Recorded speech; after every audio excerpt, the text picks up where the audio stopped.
Paniwala si Coach Jeffrey Cariaso na si The Big J ang dapat tawaging GOAT ng PBA. Inilabas naman ni Scottie Thompson ang nakikita niyang tsansa ng Barangay Ginebra sa All-Filipino Conference.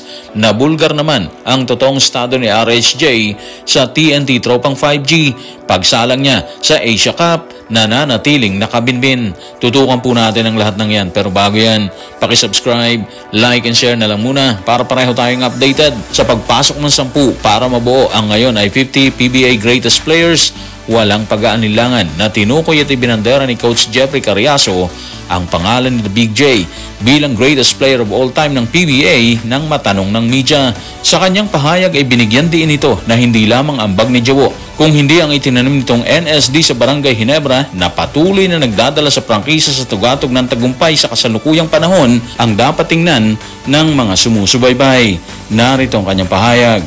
Tutukan natin si Coach Jeff sa report ni Jerry Ramos sa Spin. Lumalabas pa rin ang pangalan niya. I'm sure madalas sa media sa mga player. Yung never say die mantra niya pa rin ang pinag-uusapan nila ngayon. At alam ko na may mga usap-usapan pa rin ngayon sa mga bagong player na maglaro sa Ginebra.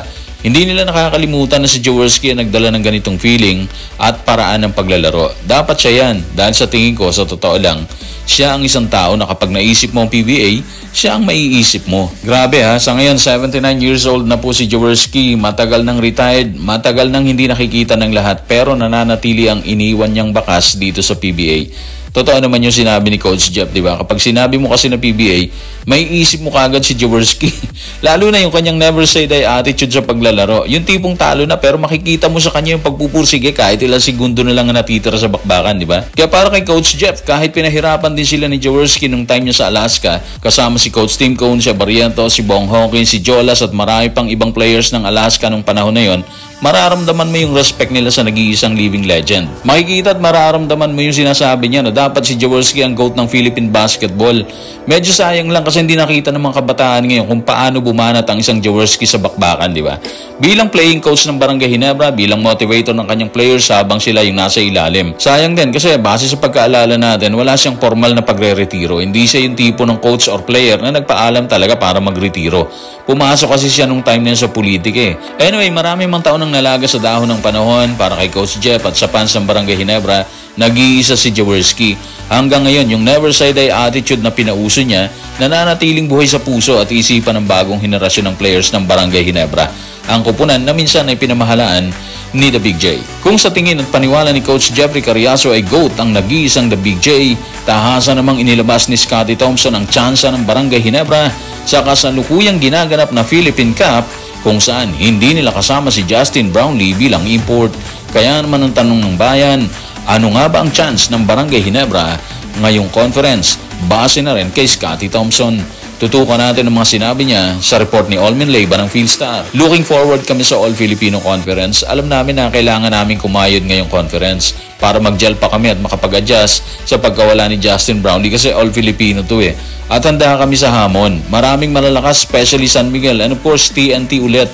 Kaya sa tingin ko, 50-50 ang chance namin. Actually, lahat naman ng teams, 50-50 sa All-Filipino. Excited na sila, yun lang yun siguro. Pero hindi naman niya tinanggi na matindi yung mga kalaban dito. Yung chance na 50-50, totoo yun ha? Kasi ang daming naghahangad talaga ng corona. Andiyan ang Meralco na defending champion. SMB kasama si Junmar Fajardo. Yung Magnolia, grabe sila ngayon, 3-0 na, di ba? So, ibig sabihin, mahirap talaga maging kumpiyansa na kakayanin nila or ng Barangay Ginebra ang makatawid kaagad ng mabilas sa kampyonato. Pero andun yung pag-asa sa mga sinabi ni Scottie. At dahil wala si Justin Brownlee, matinding adjustment ang gagawin nila dito ha. Yung dalawang conference kasi kasama nila si Justin, kaya parang mabigat ang magiging adjustment nila ngayon. Nasanay sila na may sumasalo kapag nahihirapan sila, pero ngayon walang ganun, walang Brownlee. Nakalimutan pala natin banggitin ang TNT Tropang 5G ni Coach Chot. Sa ngayon habol nila yung Grand Slam ha. Kaya adlang pa rin sa Ginebra at sa lahat ng team ang TNT. Tingin ko kasi desidido ang grupo ni Coach Chot na makapagtala ng history ngayong taon. Yan yung dapat ingatan talaga ng lahat. Hindi lang ng Barangay Ginebra, lahat ng team magiging balakid sa kanila ang TNT kahit walang Ronde Hollis Jefferson. Pero mga playoffs ha, dahil nabigo ang Ginebra sa TNT ng ilang beses, pakiramdam natin talaga sobra na yung paghahangad ng fans nila na makaisa naman sana ang kanilang grupo, di ba? Ayaw na nila ng runner-up eh. Mabigat na sa puso nilang malimit na tumatay yung runner-up lang dito sa TNT. Habang umaamin si Scottie na mahirap ang tatahaking landas ng Barangay Ginebra ngayong conference, pinasabog naman ni Coach Jojo Lastimosa ang totoong estado ni Ronde Hollis Jefferson sa TNT Tropang 5G. Ayon sa butihing team manager, bayad na si RSJ sa buong taon kahit hindi siya naglalaro sa TNT. Kinumpirma din ito na babalik si RSJ sa kasagsagan ng All-Filipino Conference. Kung bakit, narito ang kanyang pahayag.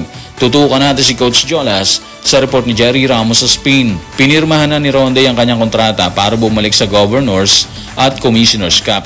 Bahagi ng deal ay hindi siya maglalaro sa ibang team para makapagpahinga siya. Kahit yung mga buwan na dapat maglalaro siya sa abroad, babayaran namin siya para lang magpahinga. Ganun yung deal namin na 12 months siyang sa amin lang talaga. Bandang June or July, babalik si RHJ para magsagawa ng basketball clinic sa buong bansa habang sinusuportahan ng team para makakuha ng kampiyonato sa All-Filipino. Yay, ang sarap ng buhay ni RHJ, di ba? Isipin nyo, bayad na siya ng buong taon kahit hindi siya naglalaro.